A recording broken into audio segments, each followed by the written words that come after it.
स्वागत है मेरे प्यारे मित्रों।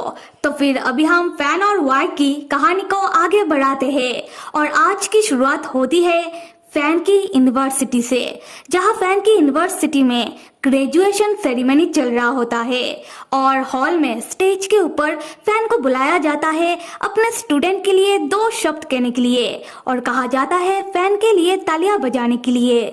फैन स्टेज के ऊपर आता है और सारे स्टूडेंट फैन के लिए जोर जोर से तालियां बजाने लगते हैं। फैन पहले तो अपने स्टूडेंट को ग्रेजुएशन के लिए कॉन्ग्रेचुलेट करता है।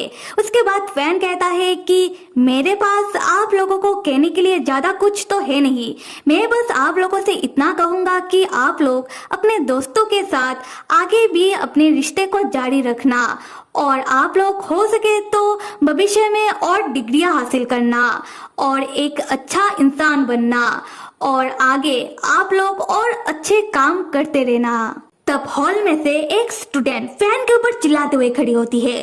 तब सारे लोग उस स्टूडेंट के ओर देखने लगते हैं। वो स्टूडेंट गुस्से में फैन से कहती है कि टीचर फैन, आपके लिए ये सब कहना बहुत ही आसान होगा।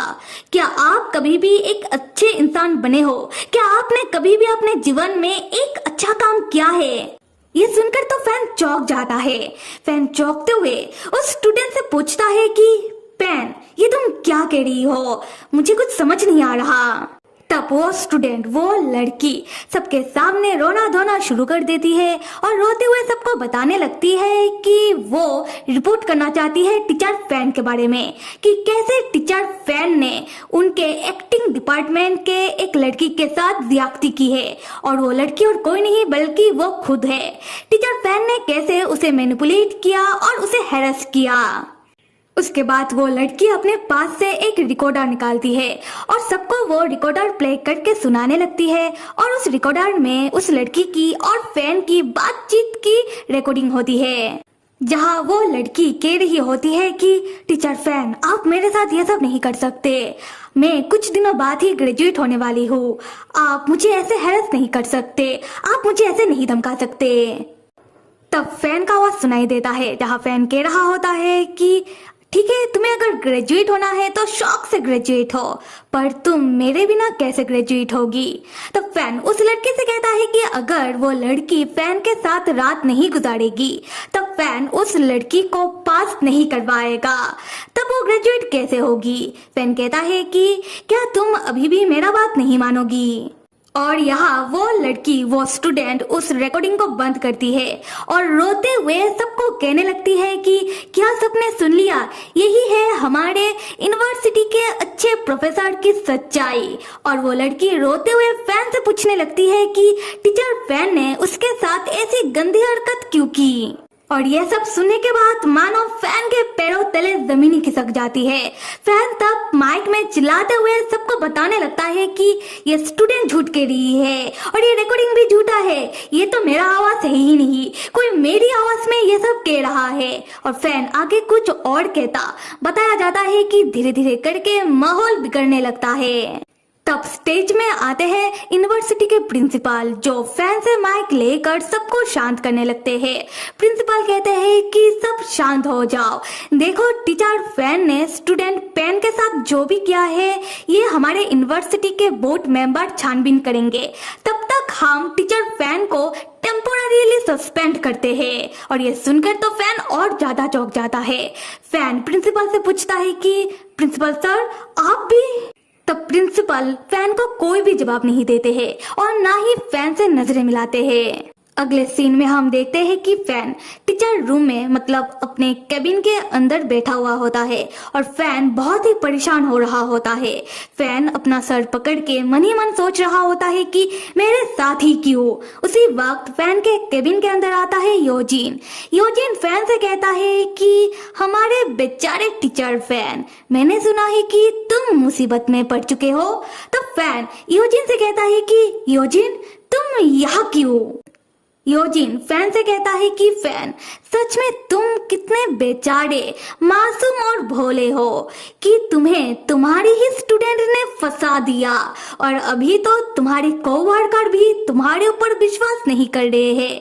फैन, अब तुम क्या करोगे?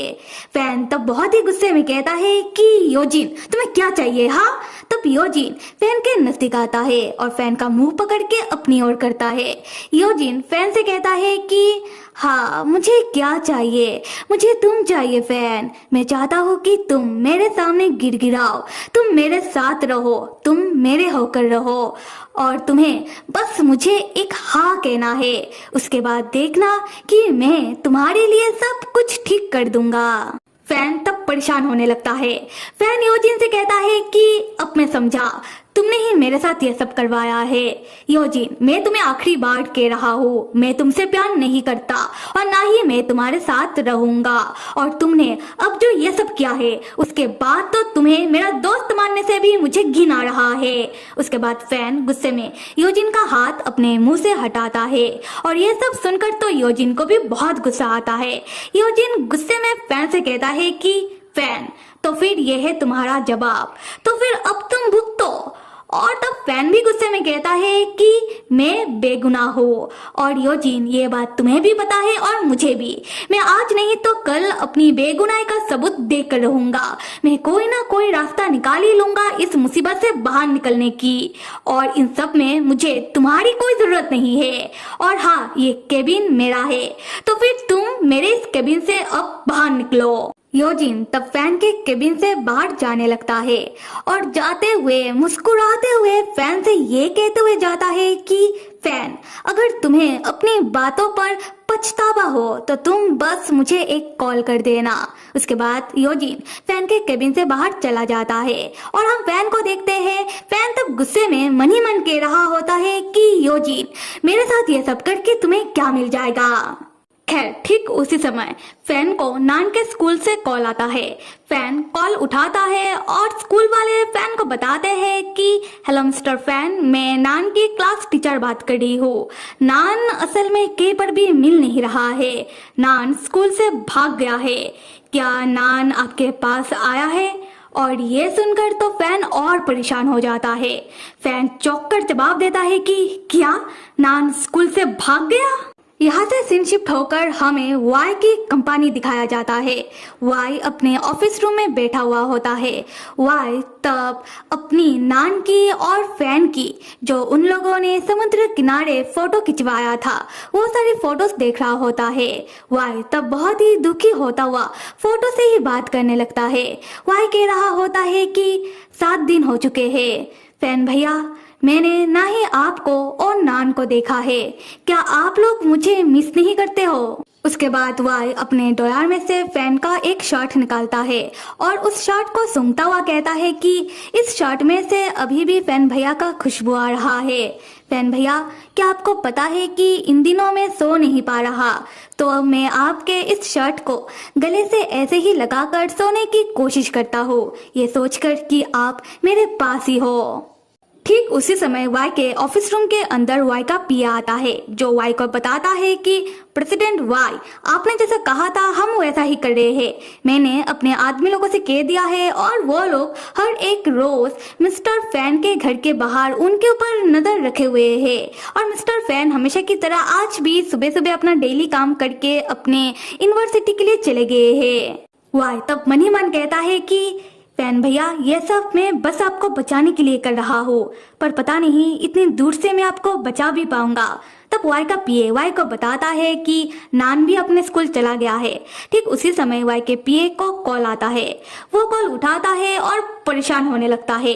तब वाई पूछता है कि क्या हुआ है तुम्हें, तुम्हारी शक्ल में 12 क्यों बज गए हैं? वाई का पीए परेशान होते हुए वाई को बताता है कि प्रेसिडेंट वाई, गड़बड़ हो गया है, नान स्कूल से भाग गया है। पर चिंता की कोई बात नहीं, क्योंकि मेरा आदमी लोग नान का पीछा कर रहे हैं। उन्हें पता है कि नान अभी कहाँ है। आप कहे तो मैं उनसे कह दूं कि वो लोग जाकर नान को पकड़ ले। तब वाई कहता है कि नहीं नहीं, ऐसा मत करो, नान बहुत ही छोटा है, अचानक इतने सारे लोगों को देखकर छोटा सा नान घबरा जाएगा। एक काम करो, तुम उनसे पूछो कि नान अभी कहाँ है, मैं ही जाकर नान को लेकर आता हूँ। और वाई का पीए ऐसा ही करता है। वाई का पीए अपने आदमी लोगों से पूछता है कि नान कहाँ है। तब उसे पता चलता है कि नान तो वाई के कंपनी के गेट के बाहर ही है और नान रोते हुए गार्ड से कह रहा होता है कि नान को अंदर आना है वाई से मिलने के लिए, क्योंकि नान के डैड किसी मुसीबत में पड़ गए हैं। और ये जानते ही वाई तुरंत खुद ही दौड़ता हुआ अपने कंपनी के गेट के पास आता है जहां नान रो रहा होता है। वाई आकर नान के सामने बैठता है और नान से पूछता है कि नान रो क्यों रहा है। नान तब रोते हुए वाई से कहता है कि सुंदर भैया, मैंने कुछ लोगों को बात करते हुए सुना। वो लोग कह रहे थे कि मेरे डैड ने गलत की है। उन लोगों ने मेरे डैड के ऊपर गलत इल्जामात लगाए। सुंदर भैया, अब मेरे डैड का क्या होगा? आपको पता है ना कि मेरे डैड कभी भी गलत नहीं कर सकते। वाई परेशान होता हुआ नान से कहता है कि नान, ये तुम क्या कह रहे हो? तुम रोना बंद करो और तुम मुझे साफ साफ बताओ क्या हुआ है तुम्हारे डैड को। और नान है तो छोटा सा बच्चा, क्या ही वाई को बताता। नान बस रो ही जा रहा था तो वाई नान को अपने गोदी में उठाकर शांत करने लगता है। तब वाई का पीए जो सामने ही खड़ा होता है और ये सारी बातें सुनने के बाद वाई का पीए तुरंत पता लगाता है कि फैन के साथ क्या हुआ है। और जैसे ही उसे पता चलता है, वाई का पीए आकर वाई के कान में सारी बातें बता देता है कि यूनिवर्सिटी में फैन के साथ क्या क्या हुआ है। और ये जानकर तो वाई चौंक कर कहता है कि क्या फैन भैया ने अपने स्टूडेंट के साथ हैरेसमेंट की है? तब वाई का पीए कहता है कि प्रेसिडेंट वाई, और ये खबर न्यूज में और सोशल मीडिया में आग की तरह फैल रही है। हम न्यूज वालों को कुछ ले देकर इस खबर को रफा दफा कर सकते हैं। तब वाई को बहुत गुस्सा आने लगता है। वाई तब मन ही मन सोचने लगता है कि मेरे फैन भैया के ऊपर इतनी गंदी और गलत इल्जाम किसने लगाया होगा। जो मैं सोच रहा हूँ कहीं वो तो नहीं। उसके बाद वाई कहता है कि तो फिर ठीक है, ऐसे ही से ही जैसे हो सके वैसे इस खबर को रफा दफा करो और साथ में शहर का सर्वर भी बंद कर दो। ये खबर किसी भी हालत में बाहर नहीं जानी चाहिए। तब वाई का पीए कहता है कि ठीक है प्रेसिडेंट वाई। तो फिर मेरे प्यारे मित्रों, कहानी पसंद आ रही है तो लाइक, सब्सक्राइब और कमेंट करके मुझे बताओ। और कहानी को आगे देखने के लिए till then stay with me and see you.